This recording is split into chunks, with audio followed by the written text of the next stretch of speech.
Hello， 大家好，这里是大叔，今天给大家带来街机平台的轻版动作游戏《机甲神兵》。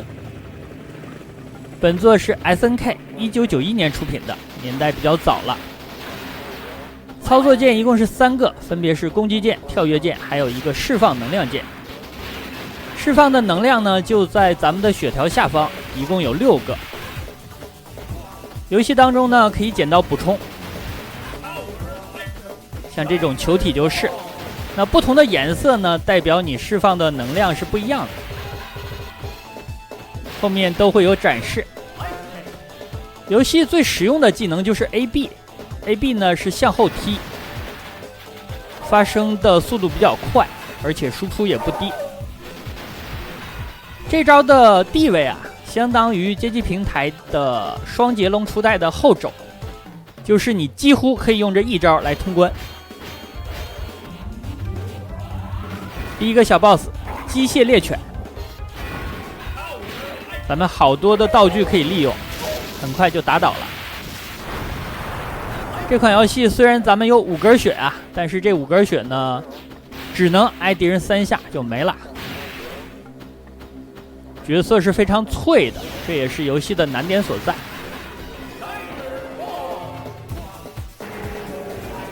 这里要打第2个小 boss。游戏的 BOSS 呢，个别的比较难。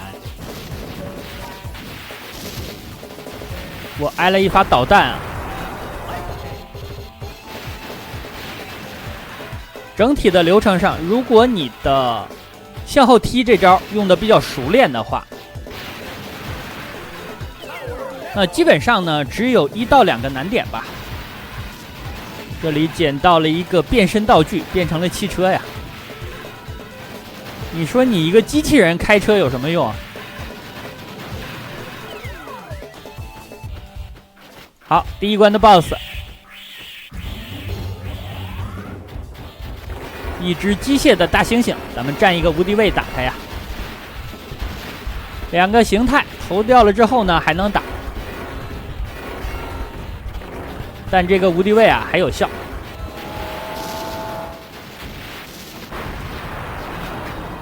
好的，打完。第2关，游戏的流程一共是6关，并不算长吧，20分钟出头就能够通关。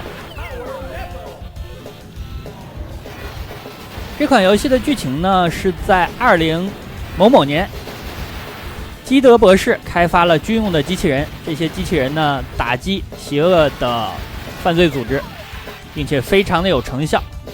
但突然有一天呢，基德博士和他的女儿蒂亚被绑架了。随后呢，城市里就出现了一个机器人的军团，叫做地狱基德。他们呢抓捕普通的市民，改造成机器人，想要占领城市。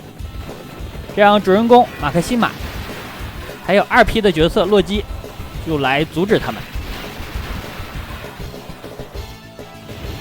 那有一种说法呀，就是咱们现在使用的主人公马克西马就是拳皇的马克西马。其实这点说法呢，我是不认同的呀。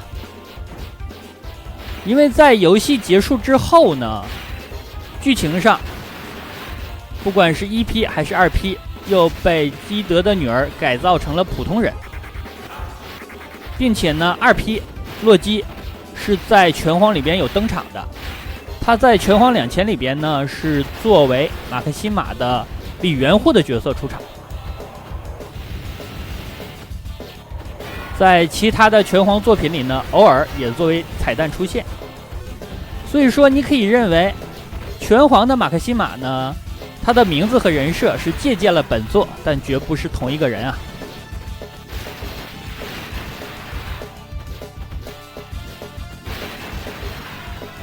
第2关的流程也不长，作为一个老派的轻版动作游戏，一般呢都是游戏的前期关卡比较短，越到后面越长啊。好，这里我放了一个能量，前2个能量呢是这种全屏的轻屏式的攻击，那中间的2个呀就是向前方发射能量球，最后2个绿色的攻击范围只有你手部周围，非常的小啊。所以说你释放能量的时候还是要有节制的。你想一下，你一次放了6个，那还能成吗？最后已经放不出去了，要注意补充。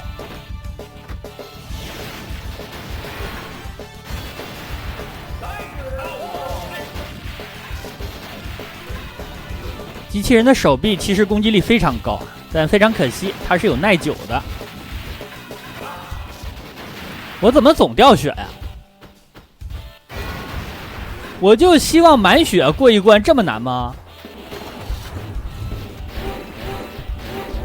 第2关的 BOSS 汽车人变身，这个 BOSS 啊也是有无敌位的，和它重合，然后不停的 AB 就可以了。本作没有耗血技啊，也就是说没有护身。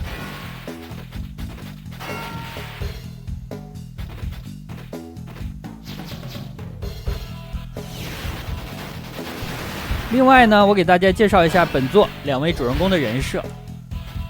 这个人设啊，不同的版本应该是有区别的。有的版本呢，主人公本身就是机器人军团的一员，当然啊，是正义的一方啊。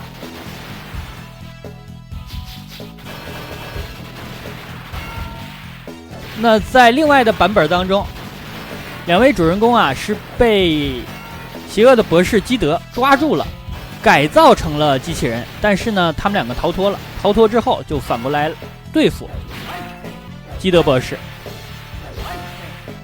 但不管怎么样，不管哪个版本，游戏结束之后，他们2个呢都被改造回了普通人。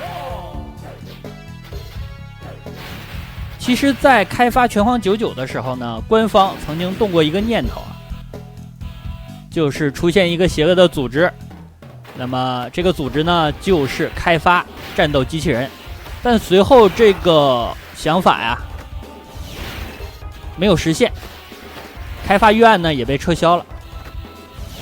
但是在拳皇2000里边呢就加入了洛基这个李元户，算是对99的一个补充吧。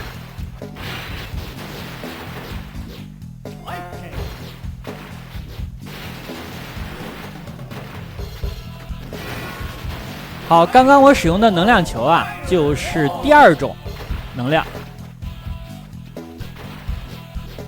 它是穿透攻击的，但已经不是全屏了。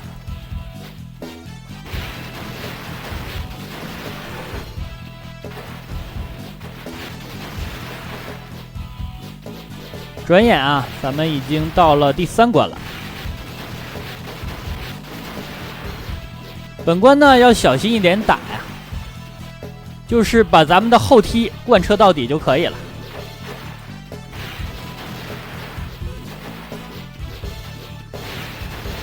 早期的动作游戏都是这样，往往人物有一个非常好用的技能或者非常好用的套路，你可能学会了之后呢，就一招用到底了。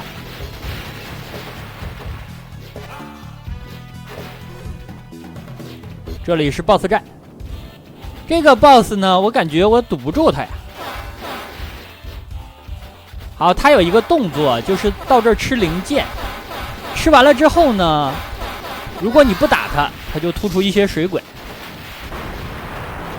但这个动作呀，它是没有攻击力的，所以说这个 BOSS 也简单。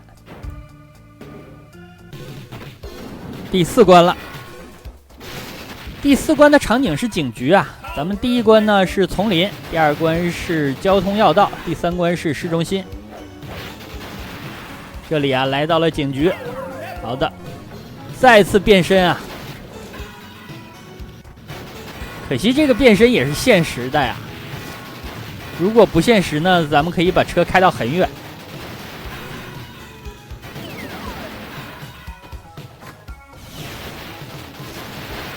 游戏放大招的节奏还是需要熟悉一下的，最好呢能够背板。哪里啊会爆出这种能量的补充，咱们就放一个。这里小 BOSS 战，机械的蜘蛛，先来6只小的，然后2只大的。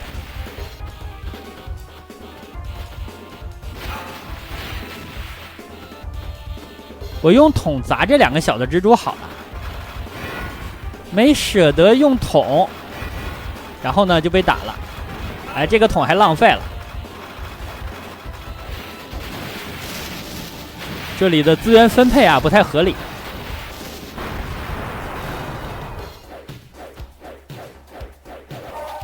机械犬。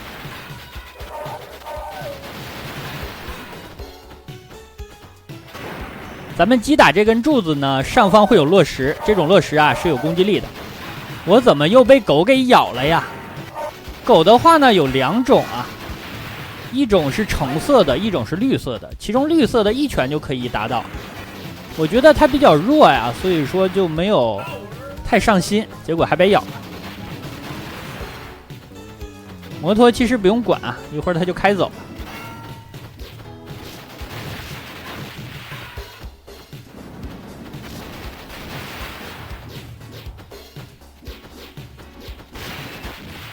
前方不远其实就是 BOSS 战了。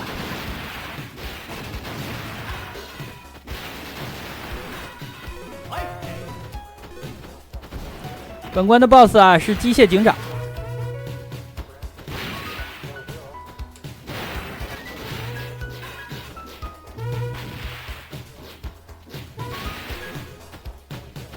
这个 BOSS 也好打。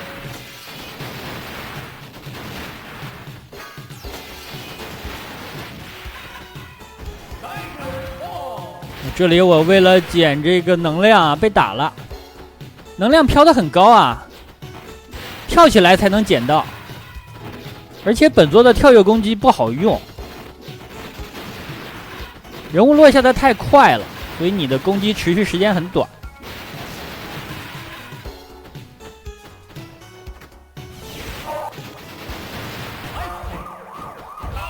好的 ，BOSS 出场，这个 BOSS 也不难。比较难的是最后一关 BOSS Rush 环节，他会和之前的机械犬啊一起出场。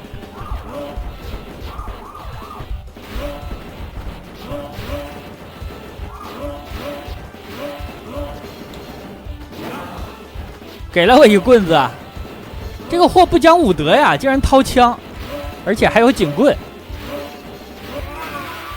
好的，打完 BOSS 血量都不多呀，包括最终 BOSS。第5关了，游戏进入了后半期。第5关的场景是工厂。这关的 BOSS 啊稍难，这是游戏当中仅有的2、3个难点之一吧。第2个难点呢，我感觉就是最后一关双 BOSS 的时候有点难。第3个难点呢，就是最终 BOSS 的2形态。其他的就没什么。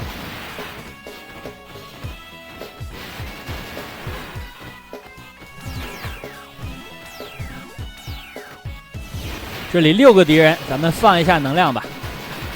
地面这2个绿色闪光的呢是地雷啊，不要踩。道具留不住啊，一会儿呢自己就消失了。这种道具会消失真的很坑啊。但是可能当年也是考虑到机能的限制吧。如果道具能够消失的话呢，它同屏可以少显示一些单位。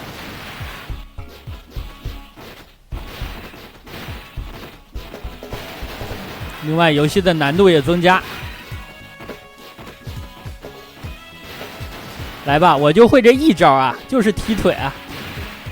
又一根柱子。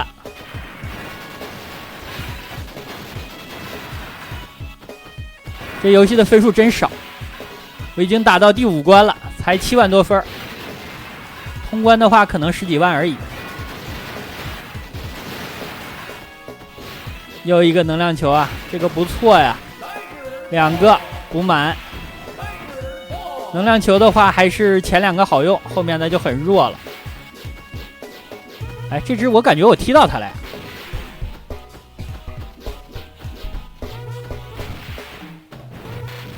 小 BOSS 战，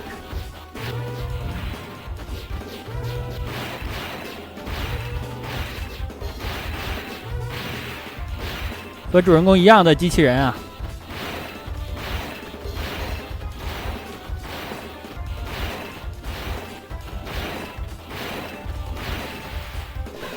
一招就打倒了。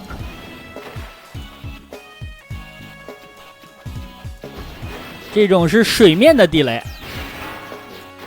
哎，这是谁打的我呀？是这种雕像吗？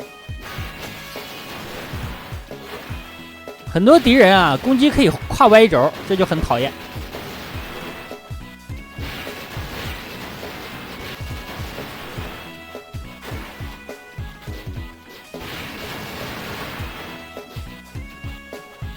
敌方不论 BOSS 还是小兵啊，他们的攻击出现是非常快的。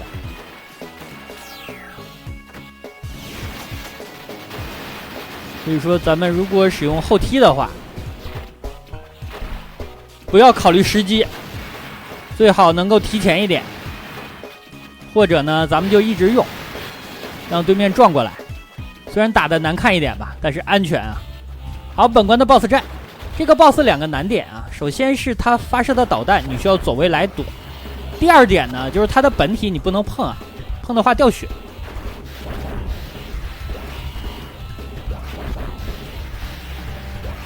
走位躲导弹，有的时候你走位呢，它会靠下来，这样呢就会碰到你。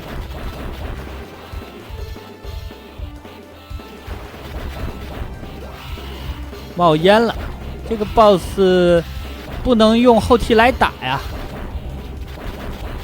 反正我是没有找到用后踢打他的套路，因为后踢呢感觉还是没有直拳打得远。放个能量吧，这里被导弹击中了。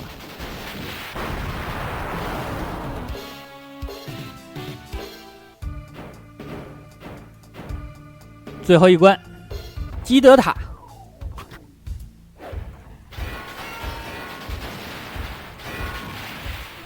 邪恶博士的老家呀，游戏当中啊，邪恶的博士太多了。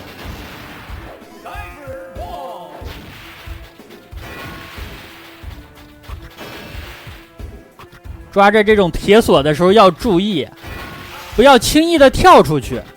如果你跳到空中，然后被敌人击中的话，那直接就掉下去了，一条命啊。所以如果你挨打的话，你就挺着。这里呢开始 BOSS rush。第一个 BOSS 啊，同样的打法，但是这里要注意啊，就是和他一条线走过来，不要上下移动。上下移动的话呢，很容易你就找不到这个无敌位了。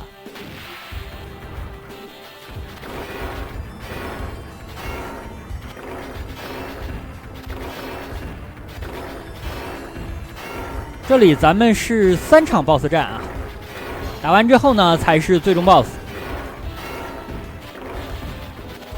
因为没有水面，所以说水面场景的2个 BOSS 没有出场。第2关的 BOSS 汽车人变身，开踢啊，车轮子都踢掉了。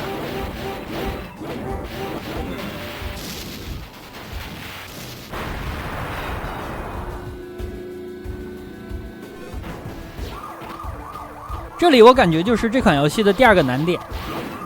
这个难点在于啊，你最好呢不要再释放你的能量了，因为我的能量啊，它是用来对付最终 BOSS 2形态的，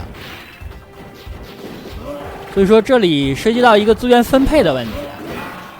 挨了一警棍，你不放能量呢，就很容易掉血。放能量呢，打最终 BOSS 的时候啊，虽然血多一点，但是没什么输出了，这个就矛盾啊。所以说这款游戏我说3个难点啊，应该精简一下，实际上是2个。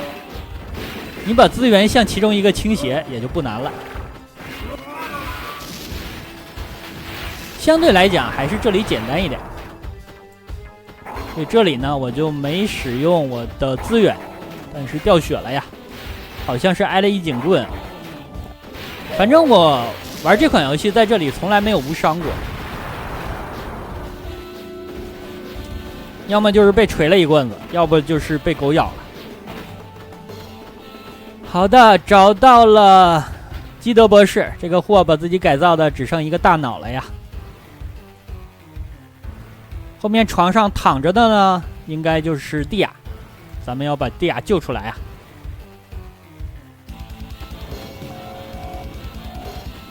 好的，这里是第一形态，第一形态非常简单，你可以远距离用四拳打，也可以近身呢搓歪轴使用后踢。二形态这里小心啊，往下每窜一行，然后踢2下，窜一行踢2下，然后呢放咱们的能量，否则呀被他撞一下是2根血。我刚才被打了一枪，1根血还可以，可以接受吧。好，这里所有的能量我都放了呀，因为这个 BOSS 太灵活了。三形态，大家看一下这个造型啊，是不是致敬星球大战？三形态的 BOSS 其实比较呆啊，他呢也会撞你，但是使用的次数不多，更多情况呢是放导弹、放激光，然后呢或者是原地发呆。打到三形态，这款游戏就算是通关了吧。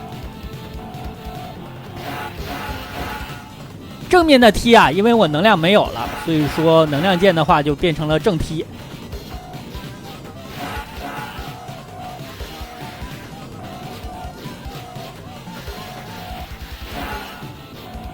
差不多了，已经冒烟了，我估计4、5脚就完事儿。主要是二形态难打。好的，这样通关。通关之后呢，救出了蒂亚。蒂亚呢也把主人公改造成了普通人。那好吧，这样一款街机平台的轻版动作游戏《机甲神兵》就给大家录制到这儿，感谢大家收看，咱们下个游戏再见。